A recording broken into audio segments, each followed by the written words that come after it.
अस्सलाम वालेकुम। आज का टॉपिक है पिच। पिच इज़ सबसे पहले इसकी definition. Pitch is the characteristic of sound by which we can distinguish between shrill and grave sound. Pitch आवाज़ की वो खसूसियत है जिसमें हम एक बारीक और एक भारी आवाज़ में फ़र्क कर सकते हैं। आपने पहले एक करेक्टरिस्टिक स्टडी की लाउडनेस।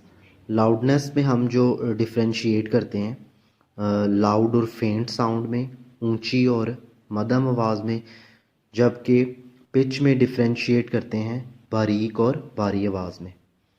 बच्चों की आवाज़ जो है वो मर्दों की निस्बत बारीक होती है, मर्दों की आवाज़ भारी होती है। इसी तरह ख़वातीन की, गर्ल्स की आवाज़ें बारीक होती हैं।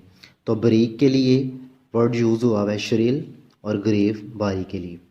उसके बाद इसकी dependence, it depends upon frequency. Sound की जो पिच है ये फ्रीक्वेंसी पर डिपेंड करती है। अगर फ्रीक्वेंसी ज़्यादा होगी तो पिच ज़्यादा होगी, और अगर फ्रीक्वेंसी कम होगी तो पिच भी कम होगी। पिच ज़्यादा होने का मतलब साउंड श्रिल होगा, और पिच कम होने का मतलब साउंड ग्रेव होगा। तो इसका मतलब ये हुआ कि ख़वातीन और बच्चों की पिच ज़्यादा होती है, मतलब उनके साउंड की फ्रीक्वेंसी ज़्यादा होती है। अगर इसकी फ़िगर देखें तो फ्रीक्वेंसी जो है, पहले तो फ्रीक्वेंसी की डेफिनेशन एक दफ़ा रिपीट कर दूं। फ्रीक्वेंसी नंबर ऑफ़ वाइब्रेशंस पर सेकंड। एक सेकंड में जो वाइब्रेशंस हैं वो फ्रीक्वेंसी कहलाती है। तो इस फिगर में देखें, लिखा हुआ है लो फ्रीक्वेंसी और नीचे लिखा हुआ है हाई फ्रीक्वेंसी।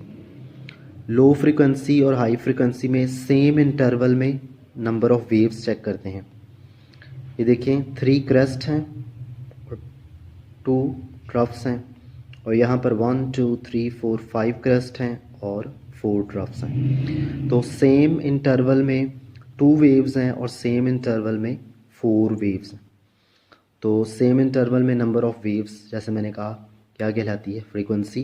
तो ये low frequency mean low pitch, और ये high frequency mean high pitch. इसके बाद एक और करेक्टरिस्टिक है, वो है क्वालिटी। तो डेफिनेशन इसकी सबसे पहले, the characteristic of sound by which we can distinguish between two sounds of same loudness and pitch is called quality. तो ये आवाज़ की वो खसूसियत है जिसमें अगर दो सेम साउंड सेम लाउडनेस और पिच से साउंड किए जा रहे हों तो उनमें फिर भी हम डिफरेंशिएट कर लेते हैं कि ये दो डिफरेंट साउंड है, तो ये करेक्टरिस्टिक क्वालिटी कहलाती है।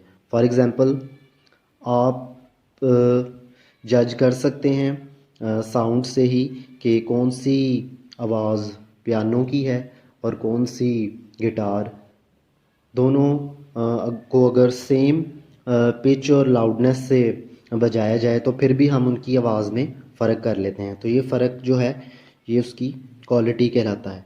तो ये जो क्वालिटी है ये डिफरेंस उसकी वेव फॉर्म की वजह से है। यहाँ पर फिगर में 3 different musical instruments, tuning fork, flute और क्लैरिनेट, इनकी वेव फॉर्म दिखाई गई हैं। तो तीनों में अगर आप देखें तो ये 3 क्रेस्ट हैं और 4 ट्रफ्स हैं। इसमें भी 3 क्रेस्ट 4 ट्रफ्स, इसमें भी 3 क्रेस्ट हैं और 4 ट्रफ्स हैं। तो इसका मतलब है सेम इंटरवल में सेम नंबर ऑफ़ वेव्स हैं, मतलब फ्रीक्वेंसी सेम है। तो फ्रीक्वेंसी सेम का मतलब है पिच सेम है। इसके अलावा यहाँ से मीन पोजीशन से मैक्सिमम जो डिस्टेंस है ये एम्पलीट्यूड कहलाता है। यहाँ से मैक्सिमम एम्पलीट्यूड और यहाँ से मैक्सिमम एम्पलीट्यूड, तीनों में एम्पलीट्यूड सेम है, इसका मतलब है लाउडनेस सेम है। तो पिच भी सेम है और लाउडनेस भी सेम है, लेकिन फिर भी हम डिफरेंशिएट कर लेते हैं। तो ये डिफरेंस जो है ये क्वालिटी कहलाता है। और ये किस वजह से है? ये वेव फॉर्म की वजह से है। ये दो करेक्टरिस्टिक्स जो हैं पिच और क्वालिटी, ये शॉर्ट के लिए हैं, लेकिन अगर लॉन्ग में आ जाए तो ये हम 3 बातों को अच्छी तरह एक्सप्लेन करेंगे। पहले डेफिनेशन, फिर उसकी एग्जांपल्स को अच्छी तरह से एक्सप्लेन करेंगे, और फिर इसकी डिपेंडेंस को।